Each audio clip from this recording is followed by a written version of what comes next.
Hello, good day everyone. My name is Omolola Philippo Pokoro and this is my video blog where I share my life experiences for you to learn, basically.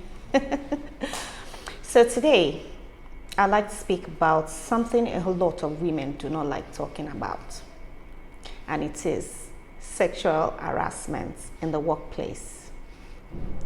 You know, at the time I finished school in 2007, and I served 2007 and finished service in 2008. I am in this part of the world, okay. I'm in Nigeria and I am in Lagos. So in Nigeria, when you finish your university degree, once you obtain the degree, then you go and serve your country for 1 year. We call it NYSC. So at the time I finished, I of course, well, we had to start working and start earning money immediately. So that's the norm at the time. For those of us that are not from a very well-to-do home where maybe you have to go for your master's immediately abroad or whatever. But for me and my and my family, you know, it's the other one, you know, where you have to get a job immediately after NYC. So I went around looking for job, of course, job hunting and all that. So finally got this job through someone I met. I don't know how to put this, but I met him somehow, and of course I approached him. He's actually with the Nigerian force, so I gave him my CV, gave it to his uncle, and then his uncle, somehow I got the job. So it was a good one, right? So I started the job and started doing my job, and all of a sudden this same man that got me the job, I mean the boss now, who is the manager, started to ask me out. I found that a bit weird, like, okay.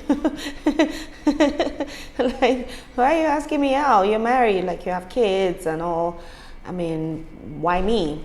And he kept saying, oh, that he really likes me and just wants me to be his girlfriend. He just wants me to be there. And I said, no, it's not one of the things that I would like to do. You know, I've never really seen myself being a girlfriend to a married man. So, but he kept pressing on and pressing on, and I said no. So, of course, there will be some form of insubordination because it gets really irritating for me. Like, why? Because, to be honest, I get this a lot.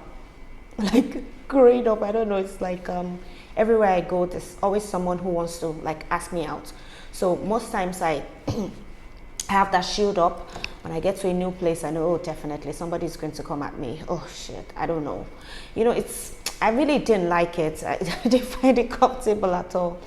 So, but then, long story short, so about a year into the job, of course, he was constantly always harassing me. He comes all the time, like when he's around. The job was at Akure at the time. Anytime he's around, he's always saying, you know, I still want you to be my girlfriend. I really like you. This, it's really irritating for me, to be honest. And so finally, it's about 1 year into the job, they called me from Lagos that I should come down to, you know, for some paperwork thing. So got to Lagos and then went to the HR, and then the HR said, no, that's your manager that wanted to see you. I said, oh, so I'm surprised that he didn't call me to come. So he said, oh, well, he's the one that asked for you. So I got there and then he gave me my dismissal letter. Yeah, a letter to tell me to go. So I said, oh, okay. So I picked it up, and then he said, do you know why you're being let go? I said, I've read the contents of the letter. I've seen the reason that I was told to sell Tejo Show Markets, and I didn't get the mail that says I should sell Tejo Show Market. Plus, I'm handling a project in Akure, and and he said, well, you should already know. I've been talking to you all this while, and you're just not ready to listen. And I lost the job because I didn't allow him sleep with me. You know, this is something that a lot of women do not like to talk about. But I am one who is willing to share. You know, that's not where it ends. Even though you can lose your job because of sexual harassment.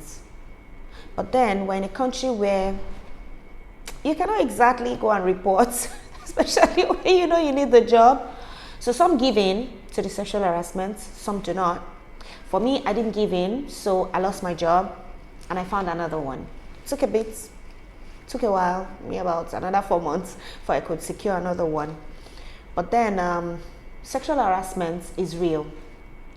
I still get it even now, to be honest. I still get it now from prospects, from customers, from I don't know what is it. I don't know what is it I do that just make them want me. I don't know. I'm married now, yet I still get it.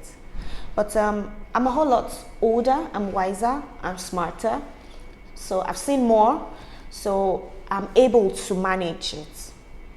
I'm able to, and I hope I'll still continue to be able to, you know, manage it. And when I'm not able to, of course, we walk away. There's always something, especially when you know how much value you carry, then you're able to deal with it. You have to first of all be confident in yourself that you have what it takes to secure another job. Life doesn't just end there.